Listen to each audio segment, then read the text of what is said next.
This marks an end of an era. The public may never have such open access to frontier models again. What happens when only the government and frontier labs have access to the strongest models? I'm not sure, but it's probably going to be less fun than what we used to.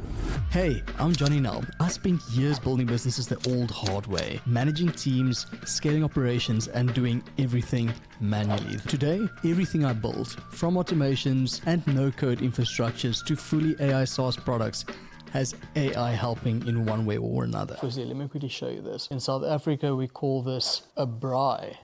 I build with AI tools that, in my opinion, anyone can learn to use. My mission is simple: to help creators, entrepreneurs, and business owners get clarity with AI. Let's build smarter together and enjoy this video. I'm not sure if you saw on X, but Anthropic just announced this a few hours ago, mentioning that the US government, citing national security authorities, has issued an export control directive to suspend all access to Fable 5 and Mythos 5 by any foreign national, whether inside or outside the United States, including foreign national Anthropic employees. Let that sink in. The net effect of this order is that we must abruptly disable Fable 5 and Mythos 5 for all customers to ensure compliance. Access to all other Claude models is not affected. We apologize for this disruption to our customers. We believe this is a misunderstanding and are working to restore access as soon as possible. And as you can see here in the comment section, people are not happy, and rightfully so. I mean, this is quite abrupt, especially if you've built agents, if you've built infrastructures, and you were utilizing Fable 5. And now going back to Opus 4.8, it's definitely a change. Meaning the lowest intelligence of Fable 5 was in alignment with the highest of Opus 4.8. So what does it mean for you who runs Anthropic? You know, I see people here mentioning, you know, they've upgraded their plan to be able to run it, or they have already upgraded the plan because the limits ran out. We're not sure if Anthropic is gonna compensate for that increase in tokens. I doubt it, but let's see what happens. I'm sure this was a abruption for them as well. So here's what it means for you if you've been building with Claude. Across the Claude products, new sessions will run on their selected default model, which is Opus 4.8, and existing Fable 5 sessions will end with an error. On the Claude platform, requests to Fable 5 will also return an error. Please update your integrations to other Claude models. We know that this is a disruption to your workflows, and we appreciate your patience and support. Now let's look at exactly what this directive mentioned. We read this on Twitter, but we received the directive from government today at PMET. The letter did not provide specific details of its national security concern. Our understanding is that the government believes that it's become more aware of a method of bypassing or jailbreaking Fable 5. We've reviewed a demonstration of this specific technique being used to identify a small number of previously known minor vulnerabilities. These vulnerabilities all appear relatively simple, and we have found that other publicly available models are able to discover them as well without recruiting a bypass. So as you can see, this is not just Fable 5. It's a lot of the other models out there as well. Anthropic's posture with respect to Fable's safeguards, as laid out in our launch blog post, is the following. We have instituted strong safeguards that greatly reduce the likelihood that Fable is misused security, among others. In fact, our safeguards are so strong that many users have complained that they are overly broad. In the weeks leading up to the launch of Fable, Anthropic worked with the US government, the UAISI, multiple private third-party organizations, and internal teams to red team Fable's safeguards for thousands of hours in total. These tests showed that Fable's safeguards are substantially more effective than those of any previously deployed model. No testers have yet been able to find a universal jailbreak, a jailbreak method that can broadly bypass the model safeguards, unblocking a wide range of other cyber capabilities. We suspect that perfect jailbreak resistance is not currently possible for any model provider. Every safeguard used in the industry is vulnerable to non-universal jailbreaks, which can elicit some cyber information in specific circumstances. And it is likely that universal jailbreaks eventually will be found in the future. We stated this clearly when we released Fable 5.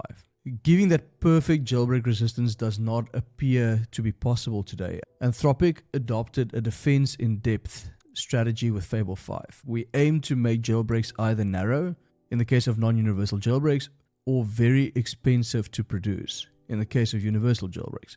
And to combine this with thorough monitoring to quickly detect and shut down any successful attacks. This is why Anthropic has required 30-day retention of customer data with Fable.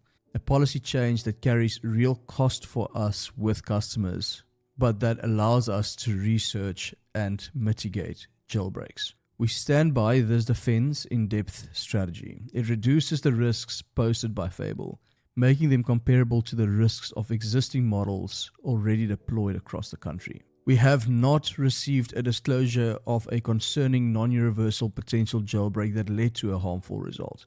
The potential jailbreaks that have been disclosed to us are either entirely benign responses or are minor findings that provide no Mythos-specific uplift. To date, the government has only given us verbal evidence of a potential narrow non-universal jailbreak, which essentially consists of asking the model to read a specific code base and fix any software flaws. Our understanding is that one potential jailbreak was shared with the government. We have reviewed a report that we believe is the basis of the government's directive and validated the level of capacity displayed there is widely available from other models, including GPT 5.5, and is used every day by the defenders who keep systems safe. We will share more details over the next 24 hours. We are complying with the government's legal directive and are removing access to Fable 5 and Mythos 5 for all users. However, we disagree that the finding of a narrow potential jailbreak should be cause for recalling a commercial model deployed to hundreds of millions of people. If this standard was applied across the industry, we believe it would essentially halt all new model deployments for all frontier model providers. As we have stated publicly, we believe the government should have the ability to block unsafe deployments as part of the statutory process that is transparent, fair, clear, and grounded in technical facts. This action does not adhere to those principles. We apologize for the disruption to our customers. We believe this is a misunderstanding and are working to restore access as soon as possible. Okay, as we can see here is that Anthropic understands the risks with having Fable and Mythos active. They say it. They're also in alignment with keeping everything safe, secure, and jailbreak free. However, though, I do also agree with them. It is sparking controversy, rightfully so, because at the end of the day, there's millions of users who use this. And why them? Why has this only happened now with them and not with any other frontier model? It also begs the question that if you're currently building and you're relying on any of these frontier cloud models that's not hosted by you, is that the way to go for the projects? I mean, thinking of clients, serving clients, you are reliant on someone else's infrastructure. And as we can see now, the government can shut that down in an instant. And there's nothing we can do about it. I'm sure thousands of users increase their plans to maybe $100 or $200 a month. They're maybe not going to see that money coming back. Hopefully, this gets restored and the misunderstanding gets resolved. Or maybe not. Maybe Opus 4.8 is the benchmark. Or if they do re-release it, it might be so strict we won't be able to really utilize it to its full benefit. Definitely something to think about. Now, what is the way forward, regardless of this? How should you, as a non-technical founder or someone who's building with AI currently right now, think about this current situation that's currently going on? My answer to that is start deploying locally. Do not rely on just cloud models. Yes, bring it in its specific areas, utilize the expertise specifically, but ensure that you are set up locally so that these type of disruptions does not affect your workflow, your products, or your agents' output. Share your thoughts with me. What do you think about this ban? Do you think this is fair? Do you think it's unfair? What do you think should happen? Drop it down in the comments. Happy to collaborate with you on that. See you in the next one.